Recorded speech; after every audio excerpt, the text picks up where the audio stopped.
Hello and welcome to the Heads and Volleys podcast with me, Lee Dunn. This episode takes an excerpt from a conversation I had during quarantine with a volunteer coach for San Francisco Youth Soccer. His name is Abraham Whalen, and he and I have worked together a little bit through working with his teams and then also doing some of the Zoom training with his players. And I get a chance to explore with him kind of what he does with his players and why. And we explore some of the ideas of favorites and just the whole concept of planning and being prepared is really helping him maximize his time. So have a listen. It's a quick one today, but it's a really good one with Coach Abraham. Like the kids are just on Zoom all morning, and then they got homework, and then I know with my kids, I'm always like, all right, yeah, it's the afternoon. Let's just get out of the house. Get out, yeah. Looking at the screens. I did a webinar with my players yesterday, and we spent probably a good 15 minutes talking about video games and just stuff that they're doing outside of soccer or outside of schoolwork. And they all kind of loosened up. And I found that if I go straight into kind of the business side of things with them, it's very tough to get them engaged because they do it in the afternoon. And like you said, they've had multiple Zoom sessions back to back, and they're done with it. They don't want to do it too much. They love soccer, but they don't want to talk about it on a Zoom call. And Zoom is just, you're on it for a few hours. Like I use it for work, and I used it for work before this stuff. And when you're on it for a few hours, it's different than talking to someone in person. You burn out. You get tired. I could completely. So, Abe, tell us about the age and the teams that you work with. Yep. So I started like 2 years ago with Erez, my son, when he started in kindergarten. So I now coach two teams, and it's that team of Erez's, which they're in second grade at this point. So I've had those kids for 2 years. And then my younger son, Zachary, who just started kindergarten this year. So I coach his kindergarten team. So I've got the two teams, the kindergarten, which is co-ed, and the second graders, which is boys. So you just got out of micro soccer and then right back into it. Yeah, exactly. Yeah. So I kind of see it's funny because I go back and forth. In the fall, I had the practices back to back, which was too much, but it was interesting to go back and forth and see like, okay, yeah, I remember I'd go from the second graders and be like, okay, yeah, we're getting somewhere. And then I'd get to the kindergarten and be like, oh, geez, we're back to like, chaos. Did you find yourself having favorites? I find that as I coach two teams, I find myself having like a favorite team for a week or two, and then it seems to flip-flop between them. I mean, the second graders, just because I've been with them longer and I know them better, and like the team has a real camaraderie and feel to it, even though there's like, interpersonal stuff with the kids and like who knows who and whatever. Even though there's that, like I just have more of a long-term relationship with that team. Yep. And the kindergartners, well, first, the kindergartners is a bigger team. Not only is it a younger team that's together, it's bigger. Like we kind of have two teams. Okay. And so you don't have the same time with each player as you do. Yeah, I think that'll change, like in a couple of years when I've had the kindergarten kids and they're in second grade and they've kind of cohesed into a tight, like 13 kid team, then I'll have the same like tight connection as I do with So you can use your current second graders as a role model for your kindergartners because you know where they're going to end up. Yeah, exactly. I mean, it's so much easier now for me. When I first started teaching the kindergartners 2 years ago, it was hard because like I didn't really know what to expect of like how to coach kindergartners. Sure. I grew up playing soccer through high school and intramural and college. So like, I know how to, I know what it's like to be coached, and I know like how I would coach someone who's say middle or even high school but like teaching a kid from the very ground up is a different challenge that I had to get used to. So then what's been your approach or even kind of your experience really, and then taking that into going back to kindergarten, especially. So what do you have kind of tips, tricks, secrets that you use? You have a kind of standard that that you've now, I guess, established from one team to another? Yeah. I mean, I think at least with the kindergarten age, I was very much just about like, let's introduce them to the sport, to like being competitive, making sure they're really just there to have fun and start associating fun with the sport. Sure. No concern whether we win, no concern whether the kids are, I mean, I wanted them to develop skills, like learn the concept of dribbling, learn like I shouldn't kick the ball with my toe, I should kick it with the side of the foot, that sort of thing. So I wanted them to learn those skills to be a foundation, but really more so with them, it was just about like, how can I teach them to have fun? And I talked to a couple other friends who had coached, younger kids and got tips from them. And my kids did like soccer tots, and it was a great learning for me to see how they were doing it. 'Cause it was really like not trying to teach the skill so much as it was trying to engage the kids. Even what you were saying about like, oh, let's talk to them about, video games for the first 15 minutes. It was like the coaches were there getting the kids in a huddle and being like, what sound does a badger make?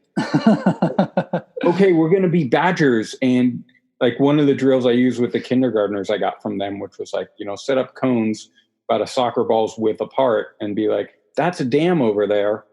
Go dribble the balls into the dam because you're badgers. Make your badger sound. And, fill up the dam. And so like engaging the kids at that level at kindergarten, learning that was really valuable for me. Is there a lot of coach education? And people would ask me that same sort of thing, how do I teach these kids anything? And that was always my advice is get on their level. So today the soccer field is a spaceship, and we're all doing different spaceship things, or we're in a jungle. And whilst it's difficult for some people perhaps to break into that and to find that inner child, but if you can, and if you can connect with them in a way that makes total sense to them, soccer is the vehicle for them.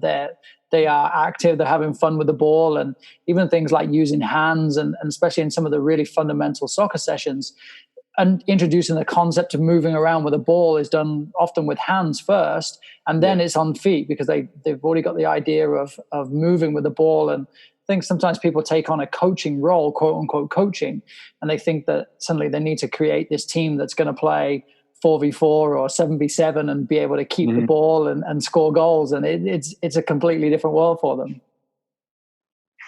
Yeah. I mean, I 100% agree with you in terms of like finding your inner child in that kindergarten age range is huge. And now though, transitioning to the second graders, like starting to be that coach of like, hey, let me figure out how I can push you, how I can make this team cohesive, how you guys can play together well.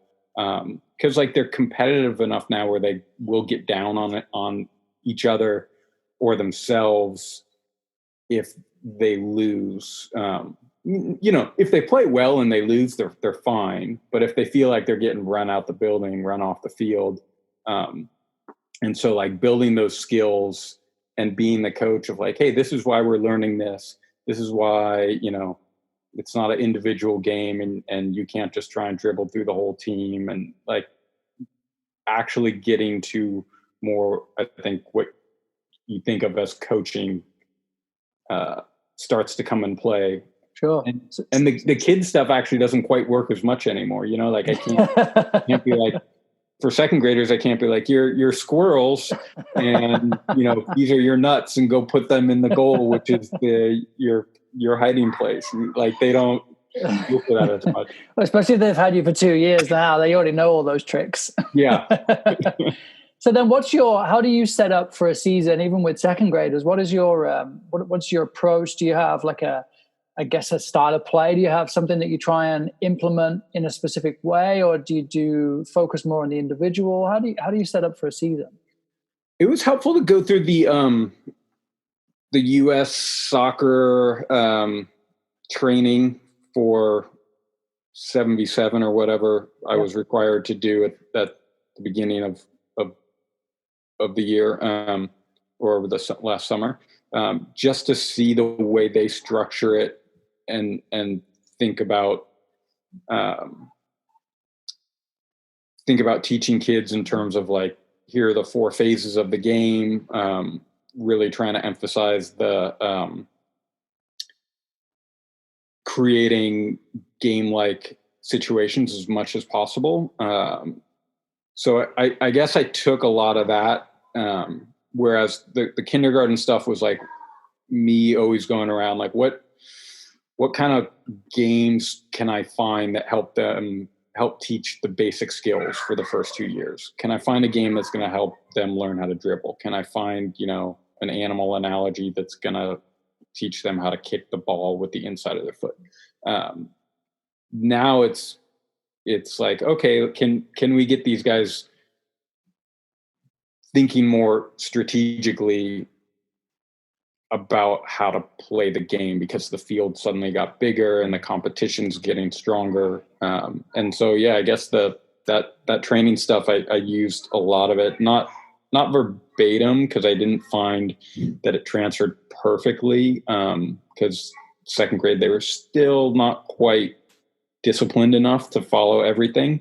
And so just for the like individual needs of my team and the kids, like I would tweak things, but I kind of kept it in that structure, where especially coming in, like they're so full of energy.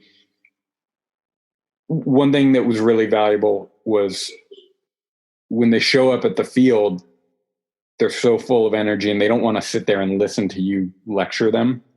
And so that's one of the things in the training, right, was like, get them doing a 4-on-4, like as soon as they come in, burn off some energy, get them having fun. And then you can actually talk to them and they can listen for a second.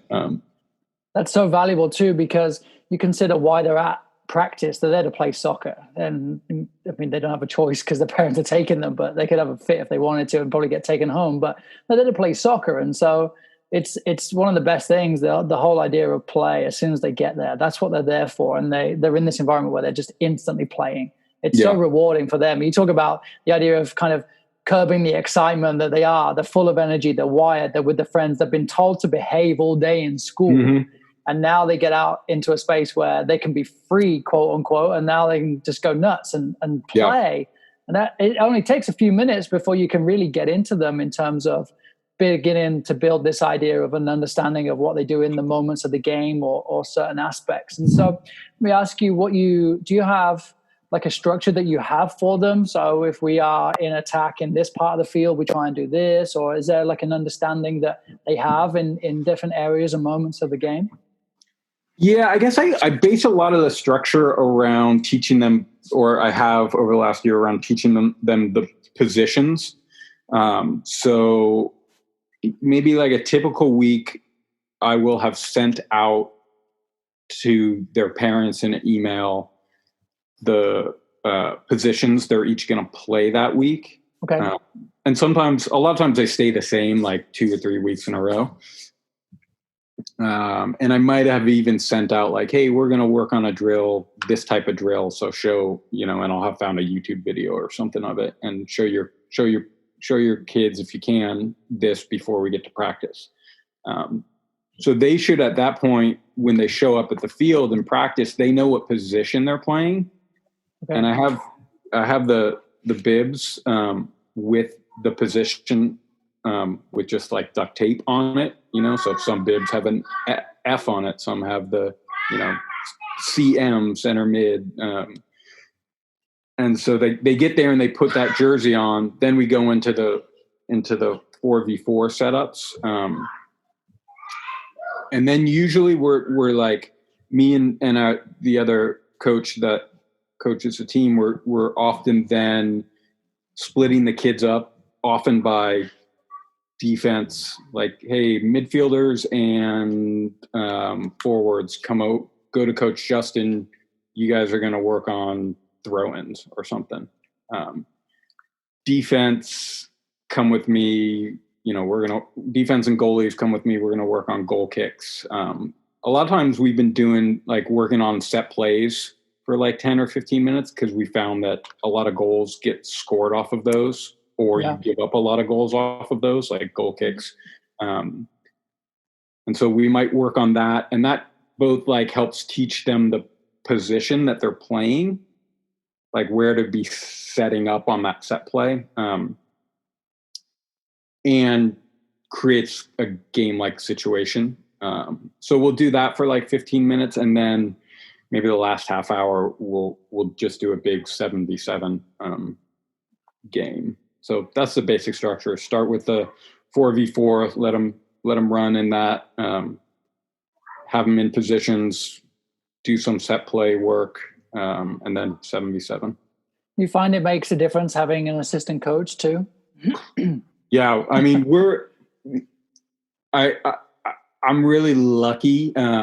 So we've got Justin, who's great. He played soccer growing up, so he's and his son's there, and he loves coaching too. So that's a huge help. And then we have a couple other parents who are pretty helpful.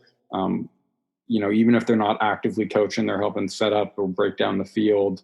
And then they're also sometimes we'll just split the goalies out because our goalies, none of the kids have played goalie a ton. So if whoever we put in goal, especially if they're maybe on the less just naturally athletically gifted side, I'm always nervous. I'm we're going to put someone in who maybe his hand-eye coordination isn't the best. And so we want to give them, can we give you just 5 or 10 minutes of repetition of you practicing catching the ball and then rolling it back out to somebody. And so another parent will sometimes do that. We'll grab the two goalies that we're going to have first half and second half goalie and just, give them a bunch of repetitions. So having 2 to 3 coaches on the field, it's invaluable. I'm not sure it would be a lot crazier and less effective with just one.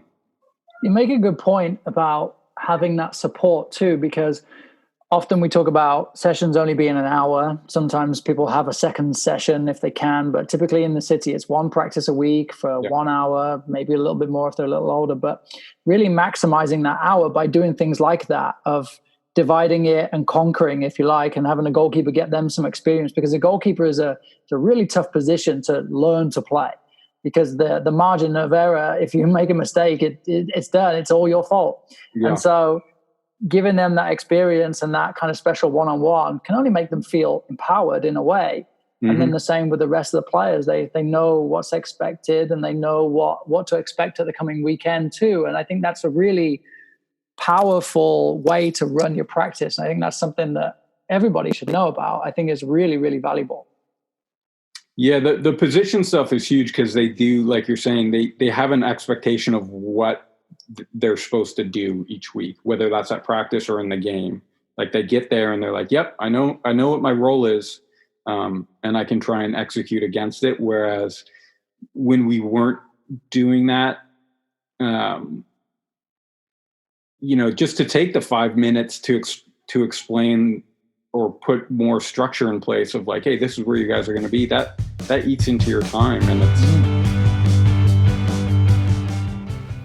Abe goes to show that even as a volunteer coaching the youngest of players, that you can arrive with a plan and you can preface everything you do with communication with parents and even with your players too, if they're a little bit older, and you can communicate directly with them, as I always kind of push in sharing videos and clips and kind of the reason why. But he just shows there that the players they have an hour of play, and he maximizes it as much as possible, whether that's using different stations with different coaches and giving players the confidence building activities, such as throwing the ball to a goalkeeper a couple of times because they know they're going to be goalkeeper that weekend, instead of throwing it on them on the bench and say, who wants to be goalkeeper? Good luck. So the theory and the approach that Abe has is one that is really, really key for us as San Francisco Youth Soccer to empower all of our coaches to take this same sort of story, this same sort of preparation into their own environment, but also for you as a listener, wherever you are in the world, that you can plan and prepare and be as ready as possible. Or you can show up and maybe lose a few minutes, but right now we've got so much time on our hands that the preparation and the planning really goes such a long way, and it really goes such a long way to building that rapport with your players and building that understanding with them on the reason why we're doing what we're doing. So I really hope you enjoyed today's interview with Abe. There will be more coming from Heads and Volleys. This full interview and some more excerpts will be available with sfyouthsoccer.com. But thank you so much for listening. More coming always very soon.